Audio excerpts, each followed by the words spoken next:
Setelah beberapa hari bersama Wali Paidi, si murid thorikoh ini menghadap kepada guru mursyidnya guna melaporkan peristiwa yang dialaminya. Kira-kira 10 meter dari gerbang pondok, si murid ini sudah disambut kawannya yang juga mondok di situ dengan berkata, "Kang, sampean udah ditunggu Mas Yai di depan musyolah pondok." "Loh, Yai sudah menunggu toh," jawab si murid. "Iya Kang, tadi kira-kira 1,5 jam yang lalu aku disuruh Mas Yai membuat 2 kopi dan beliau berpesan, setelah membuat kopi tolong taruh di depan musyolah dan cepat-cepat kamu ke pintu gerbang karena dulurmu akan datang," terang kawan si murid. Mereka berdua memasuki pintu gerbang pondok yang begitu kecil. Pintu gerbang pondok di sini memang beda dengan pintu gerbang pondok lainnya. Pintu gerbang di sini cuma 1 daun pintunya dengan ukuran 1 meter kali 2 meter terbuat dari kayu yang dilapisi seng. Kalau ada orang yang tidak pernah ke pondok ini pasti tidak tahu pintu gerbangnya. Pernah dulu abahnya Mas Yai ini mau merenovasi pintu gerbang ini dengan membuatnya agak lebar dan diperbagus. Tapi malamnya abahnya Mas Yai ini mimpi bertemu Mbah Yai yang mengatakan, "Nak, jangan dipugar pintu gerbang itu, biarlah seperti itu saja, biarlah orang mengira kalau di sini tidak ada pondok." Setelah mimpi tersebut, Abah Yai urung merenovasi pintu gerbang pondok. Setelah melewati pintu gerbang pondok, si murid dan kawannya ini melihat Mas Yai sudah duduk sambil merokok di depan musyolah pondok dan di depannya ada 2 cangkir kopi.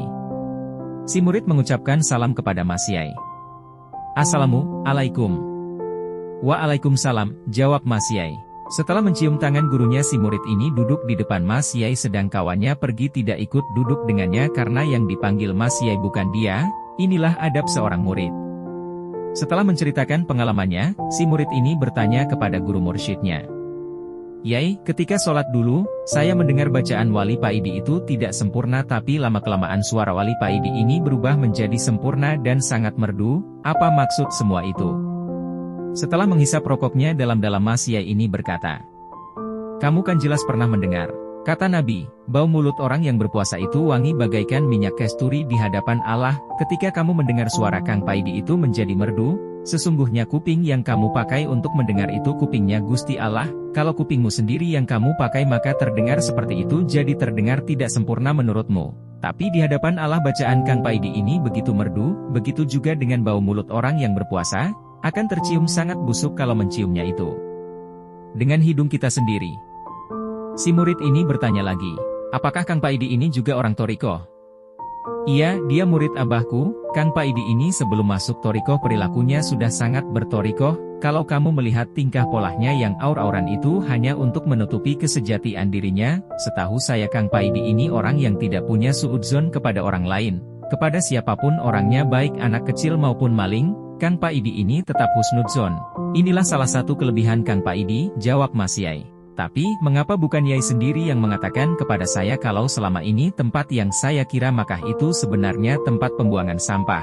tanya si murid lagi. "Hahaha, itu memang tugasnya Kang Paidi, dan lagi, tempat pembuangan sampah itu kan dekat dengan musyolah Kang Paidi, kalau aku yang menunjukkan, kamu akan bingung berada di mana, sedangkan TP itu jauh dari sini." Di tempat lain Wali Paidi sedang kedatangan seorang tamu yang pingin sekali bisa berangkat haji. "Kang, saya ingin sekali bisa berangkat haji, tolong saya dikasih amalan yang bisa membuat saya bisa berangkat haji," pinta orang tersebut.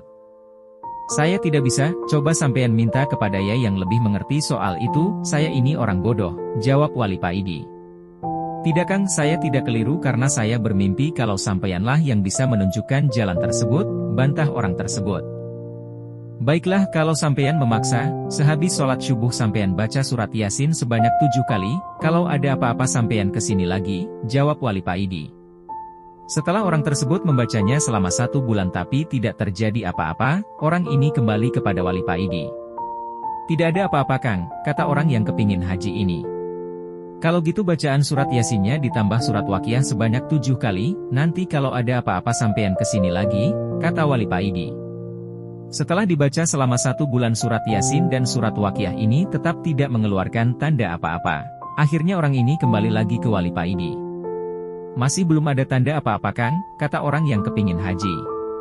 Wali Paidi terdiam dan memejamkan matanya sebentar, selanjutnya dengan mantap dia berkata kepada orang tersebut, "Kalau begitu, tambah lagi dengan surat tanah, pasti sebentar lagi sampean akan berangkat haji." Orang yang kepingin haji ini tertawa terbahak-bahak mendengar jawaban Wali Paidi. Anu Kang, katanya para kiai. Haji itu tidak hanya ibadah ruhani saja tapi juga ibadah jasadi, terutama ibadah dengan bondo atau duit, jawab Wali Paidi dengan mimik serius tapi terlihat lucu. Terlihat di sudut terminal orang gila ini tertawa-tawa menikmati makanan dan minuman hasil lampasannya. Wali Paidi berjalan perlahan mendekati orang gila tersebut, dan kira-kira setelah jarak Wali Paidi dan orang gila itu berjarak 10 meteran, orang gila tersebut berkata dengan masih makan dan minum. Gak usah heran Di, orang yang dekat dengan Tuhannya, apa yang tidak diketahui di muka bumi ini, yang diketahui Gusti Allah juga diketahui oleh para kekasihnya, apalagi namamu terkenal di langit sana, namamu seringkali muncul karena seringnya kamu usul ke Gusti Allah. Dengan masih memegang minuman sprite kaleng, orang gila tersebut berkata lagi. Para malaikat sering berkata, Gusti, Wali Paidi usul begini, Gusti, Wali Paidi minta begini, hampir semua malaikat mengenalmu. Karena seringnya kamu minta dan usul ke Gusti Allah, seharusnya kamu malu Di, minta-minta terus seperti pengemis, hahaha. Wali Paidi terdiam, seperti ditelanjangi. Wali Paidi menghampiri orang gila tersebut dan mencium tangannya. Ketika Wali Paidi memegang tangannya, Wali Paidi kaget karena tangan orang gila ini bagaikan tidak ada tulangnya. Terasa halus, begitu lembut dan berbau sangat wangi. Ketika Wali Paidi mau menanyakan namanya, orang gila ini mendahului berkata, kamu gak usah tahu namaku, udah sana, kamu pergi sowan ke kiaimu sana, nanti kita bertemu di sana, dan kalau kamu melihat kiaimu sedang ada tamu agung, kamu sebaiknya langsung pamit aja.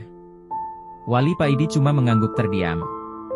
Setelah mengucapkan salam, Wali Paidi pergi dari situ dan berangkat untuk sowan ke kiainya. Wali Paidi melanjutkan perjalanan dengan naik becak. Setelah sampai, Wali Paidi langsung menuju ke ruang tamu. Di sana dia disambut salah satu santri kiai yang selalu standby melayani tamu-tamu. Belum lama duduk, ada dua tamu yang juga mau sowan ke kiai, mereka berdua duduk di samping Wali Paidi. Tidak seperti biasanya, kiai kali ini tidak langsung menemui mereka bertiga. Wali Paidi dan kedua tamu menunggu sekitar 1 jam lebih baru kiai keluar. Wali Paidi dan kedua tamu langsung bersalaman dengan kiai. Mereka bertiga mencium tangan kiai dengan penuh ta'zim, yang sangat berbeda sikap Wali Paidi terhadap kiai ini. Wali Paidi tampak sangat ta'zim berhadapan dengan kiai. Wali Paidi hanya bisa menunduk, dan tampak butiran-butiran air mata mulai membasahi pipi Wali Paidi. Setelah kiai baru saja duduk, Wali Paidi maju bersalaman lagi dan mohon pamit. Kiai hanya tersenyum dan merestui Wali Paidi. Iya Di, salam aja ke dulur-dulur semua, ucap kiai. Inggih kiai, jawab Wali Paidi dengan masih menunduk. Kedua tamu ini heran melihat sikap Wali Paidi, mereka menunggu begitu lama tapi setelah kiai keluar, Wali Paidi kok langsung mohon pamit. Satu di antara dua tamu ini penasaran dan menanyakan hal tersebut kepada kiai. Kiai, Mas tadi itu menunggu panjenengan dengan kami begitu lama, tapi setelah kiai datang, Mas tadi langsung mohon pamit, ada apa gerangan kiai? Tanya tamu. Gimana ya? Kamu langsung aja ke orangnya dan tanyakan hal itu, dia belum pergi jauh, sekarang dia masih duduk-duduk di pagar jembatan, jawab kiai. Setelah mohon izin dan keluar sebentar, tamu tadi mencari Wali Paidi, dan benar apa yang dikatakan kiai, Wali Paidi masih duduk di pinggir jembatan. Assalamualaikum, ucap tamu ini kepada Wali Paidi. Waalaikumsalam, jawab Wali Paidi. Maaf Mas, saya penasaran dengan sikap sampean tadi, kok langsung mohon pamit ketika baru ketemu kiai, tanya tamu dengan penasaran. Gimana tidak langsung mohon pamit Kang, wong di samping kanan kiai ada baginda Rasul dan di samping kiri kiai ada Nabiullah Khidir. Apa yang mau saya omongkan kalau beliau berdua hadir di samping kanan dan kiri kiai, jawab Wali Paidi dengan mata yang berkaca-kaca. Oh, ganti si tamu jadi heran dan melongo.